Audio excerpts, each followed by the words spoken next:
दिन के हों या रात के, आप तक भारत मंडपम के पहुंचाते रहे हैं। और जिस खूबसूरती के साथ यहाँ फाउंटेन्स आप देख सकते हैं, यहाँ पे फूल आप देख सकते हैं, जो विभिन्न देशों के झंडे हैं वो आप देख सकते हैं। तो एक भव्य नज़ारा प्रस्तुत करता हुआ भारत मंडपम, क्योंकि G20 शिखर सम्मेलन ये 18वां G20 शिखर सम्मेलन है और इसके लिए प्रधानमंत्री नरेंद्र मोदी भारत मंडपम में प्रवेश कर चुके हैं और औपचारिक कार्यक्रम की शुरुआत का इंतजार रहेगा।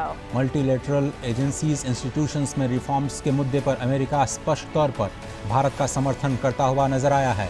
यूएनएससी की स्थायी सदस्यता का भी अमेरिका ने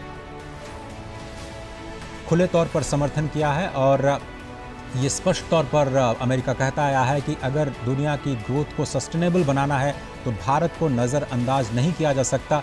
बदलते हुए परिदृश्य में दुनिया की सोच को बदलना ही होगा और दुनिया की सबसे पुरानी डेमोक्रेसी, दुनिया की सबसे बड़ी डेमोक्रेसी और जब प्रधानमंत्री नरेंद्र मोदी अमेरिका गए थे तब भी हमने देखा कि किस तरीके से उनका स्वागत करते हुए राष्ट्रपति और फर्स्ट लेडी ने प्रधानमंत्री के दोनों तरफ से हाथ पकड़ के वे उन्हें अपने आवास के अंदर लेकर गए थे। और वो ये दिखाता है कि दोनों देशों के राष्ट्राध्यक्षों के बीच कितने मधुर, कितने करीबी संबंध हैं।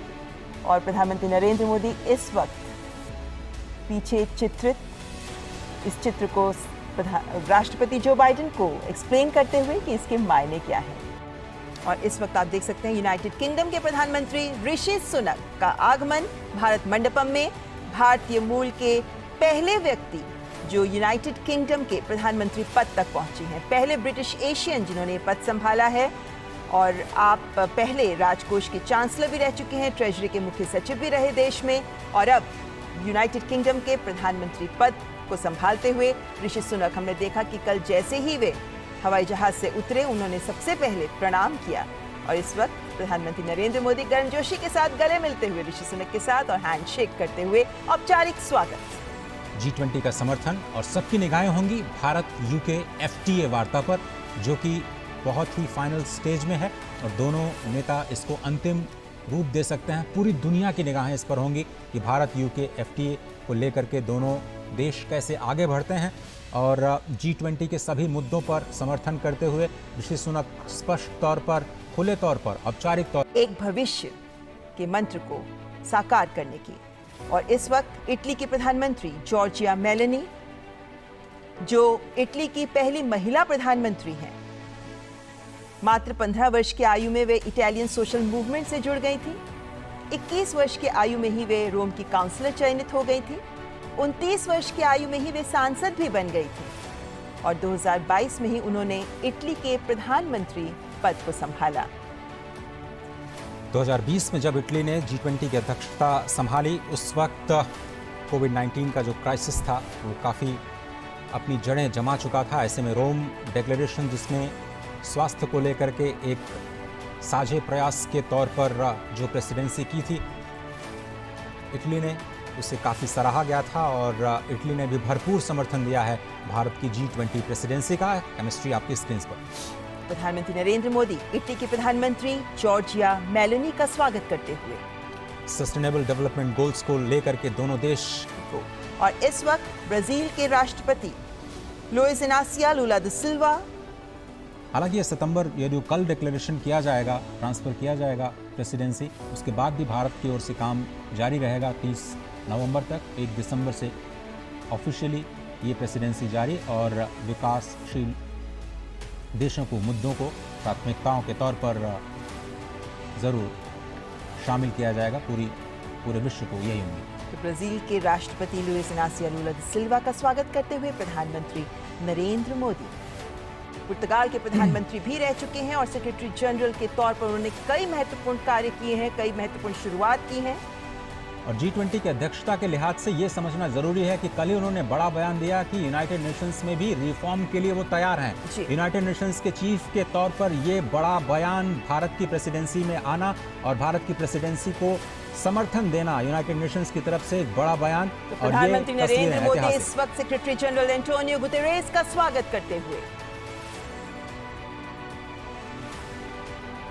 संगठनों के अध्यक्ष जिनका आगमन हो रहा है, और अफ्रीकन यूनियन अफ्रीकी संघ के अध्यक्ष कोमोरोस के राष्ट्रपति अजाली असुमानी इस वक्त मंडपम में प्रवेश करते हुए अफ्रीकी संघ, जिसको इस शिखर सम्मेलन में सदस्यता मिल सकती है, प्रधानमंत्री नरेंद्र मोदी अफ्रीकी संघ के अध्यक्ष अजाली असुमानी का स्वागत करते हुए, और जिस तरीके से गले लगकर गर्मजोशी के साथ हैंडशेक किया जा रहा है, ये बताती है कि अफ्रीकी संघ को G20 शिखर सम्मेलन में सदस्यता मिलने के आसार पूरे हैं। बिल्कुल, ये बड़ी खबर। देशों की फहरिस्त में बांग्लादेश की प्रधानमंत्री शेख हसीना, जिनका आगमन हो गया है। बांग्लादेश हमारा बेहद करीबी पड़ोसी देश। कल ही प्रधानमंत्री की बांग्लादेश के साथ द्विपक्षीय वार्ता भी हुई और प्रधानमंत्री शेख हसीना और प्रधानमंत्री नरेंद्र मोदी के बीच इस द्विपक्षीय वार्ता में पीपल टू पीपल कॉन्टैक्ट को बढ़ाना, कमर्शियल लिंकेजेस को बढ़ाना, कनेक्टिविटी को बढ़ाने पर बातचीत हुई। प्रधानमंत्री नरेंद्र मोदी बांग्लादेश के प्रधानमंत्री शेख हसीना का औपचारिक स्वागत करते हुए। पड़ोसी देशों के साथ भारत सदा ही अपने रिश्तों को प्रगाढ़ करने में जुटा रहता है और ऐसे में बांग्लादेश। और इस वक्त मॉरिशस के प्रधानमंत्री प्रविंद जुगन्नाथ मंडपम में प्रवेश कर चुके हैं। आगे हम बढ़ चुके हैं, इसको भी हम साझा करते हैं। तो दोनों देशों के बीच के रिश्ते बेहद महत्वपूर्ण।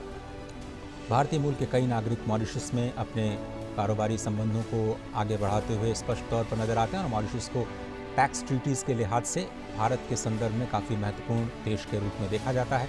प्रधानमंत्री नरेंद्र मोदी मॉरिशस के प्रधानमंत्री प्रविंद जुगन्नाथ का स्वागत करते हुए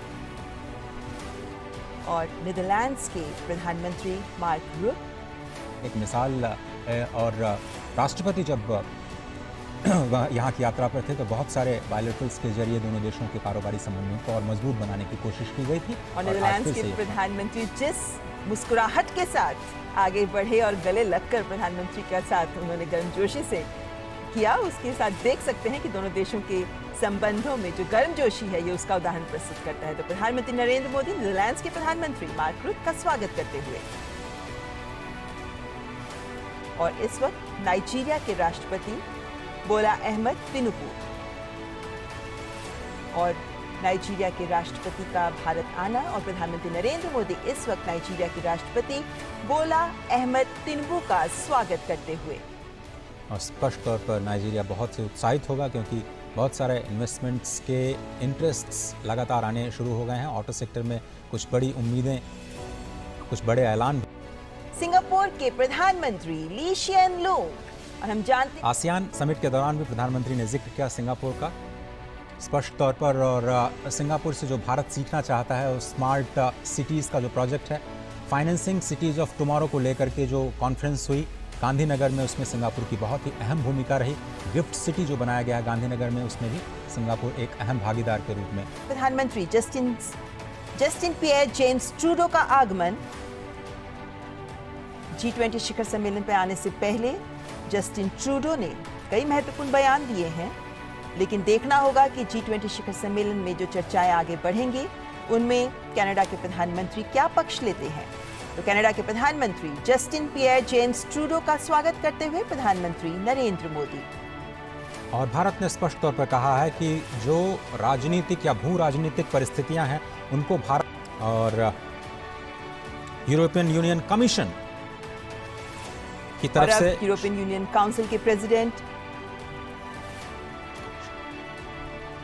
शार्ल मिशेल, जो कि यूरोपियन यूनियन कमीशन के प्रेसिडेंट हैं और इस वक्त आपकी स्क्रीन पर नजर आ रहे थे।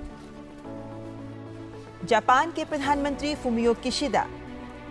जब ऐसा कहने में संकोच नहीं होना चाहिए कि जब भारत और चीन की बात आती है तो जापान हमेशा भारत के पक्ष में खड़ा रहा है। कई अंतर्राष्ट्रीय मंचों पर जापान ने खुल करके भारत का समर्थन किया है, भारत के विचारों का, और भारत के पक्ष में अपने विचार रखे हैं। प्रधानमंत्री नरेंद्र मोदी जापान के प्रधानमंत्री फुमियो किशिदा का स्वागत करते हुए सऊदी अरब के क्राउन प्रिंस मोहम्मद बिन सलमान भारत मंडपम पहुंच चुके हैं और इस वक्त कुछ ही देर पहले हमने देखा कि उनका भारत में आगमन हुआ था और सऊदी अरब के क्राउन प्रिंस का स्वागत प्रधानमंत्री नरेंद्र मोदी के द्वारा किया जाएगा भारत मंडपम में।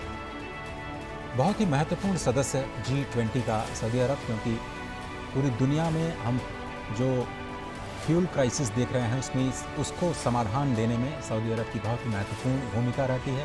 और जो कच्चे तेल की कीमतें हैं पूरी दुनिया की अर्थव्यवस्थाओं को प्रभावित करती हैं। ऐसे में ये जो लीडरशिप दिखाई गई है सऊदी अरब की ओर से भारत के G20 के प्रेसिडेंसी के दौरान तमाम वर्किंग ग्रुप्स के दौरान जो एनर्जी सिक्योरिटी का मुद्दा है उसमें एक बहुत ही मजबूत स्तंभ के रूप में सऊदी अरब ने एक महत्वपूर्ण भूमिका निभाई है और भारत के G20 का समर्थन किया। तो सऊदी अरब के क्राउन प्रिंस मोहम्मद बिन सलमान का प्रधानमंत्री नरेंद्र मोदी के द्वारा स्वागत करते हुए तो एशियन डेवलपमेंट बैंक के प्रेसिडेंट मासात सुगु असाकावा किस स्थल तक पहुंचेंगे? तो एशियाई क्षेत्र में इंफ्रास्ट्रक्चर डेवलपमेंट को बढ़ावा देने के लिए एडीबी की बहुत ही महत्वपूर्ण भूमिका है और भारत एक बहुत ही अहम हिस्सा इस तो प्रधानमंत्री नरेंद्र मोदी इस वक्त एशियन डेवलपमेंट बैंक के प्रेसिडेंट मासात सुगु असाकावा का स्वागत करते हुए पड़ता है। और इस वक्त ऑस्ट्रेलिया के प्रधानमंत्री एंथनी नॉर्मन एल्बनीजी खुले तौर पर ऑस्ट्रेलिया ने समर्थन किया है कि जो रिफॉर्म्स हैं मल्टीलैटरल इंस्टीट्यूशंस का होना चाहिए, उस पर कई सारे पेपर्स आ चुके हैं। भारत की ओर से इंडिपेंडेंट एक्सपर्ट ग्रुप ने अपनी पहली रिपोर्ट भी सौंप दी है। दूसरी रिपोर्ट शायद अक्टूबर में आएगी, जिसका असर आने वाले दिनों में आपको प्रेसिडेंसी के दौरान दिखाई दे सकता है। एक बड़ी पहल ऑस्ट्रेलिया ने जिसका भरपूर समर्थन किया। प्रधानमंत्री नरेंद्र मोदी ऑस्ट्रेलिया के प्रधानमंत्री एंथनी नॉर्मन एल्बनीजी का स्वागत करते हुए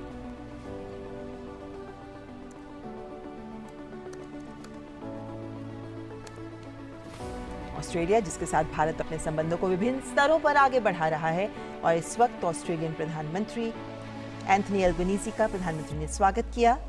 और इस वक्त यूएई यानी संयुक्त अरब अमीरात के राष्ट्रपति शेख मोहम्मद बिन जायद अल नहयान मंडपम में प्रवेश करते हुए भारतीय सऊदी अरब में जो कार्य करते हैं उनको लेकर के लेवल प्लेइंग फील्ड दी जाए और उनको असिस्टेंस दिया जाए और आप केमिस्ट्री स्पष्ट तौर पर देख सकते हैं। प्रधानमंत्री नरेंद्र मोदी यूएई यानी संयुक्त अरब अमीरात के राष्ट्रपति शेख मोहम्मद बिन जायद अल नहयान का स्वागत करते हुए न केवल हैंडशेक बल्कि दोनों हाथों से उनके हाथों को थामते हुए उन्हें गले लगाते हुए। तब तक 9 आमंत्रित देश Oman, Bangladesh, Egypt, Mauritius, Netherlands, Nigeria. इस वक्त स्क्रीन पर आप देख सकते हैं ओमान के उप प्रधानमंत्री सईद असाद बिन तारिक अल सईद। स्वागत, ये हमारी परंपरा और बहुत ही इम्पोर्टेंट इन अतिथि देशों का G20 की बैठकों में शामिल होना एक ग्लोबल इम्पोर्टेंस उनके लिए। तो प्रधानमंत्री नरेंद्र मोदी ओमान के उप प्रधानमंत्री सईद असाद बिन तारिक अल सईद का स्वागत करते हुए फॉर्मल फोटो ऑप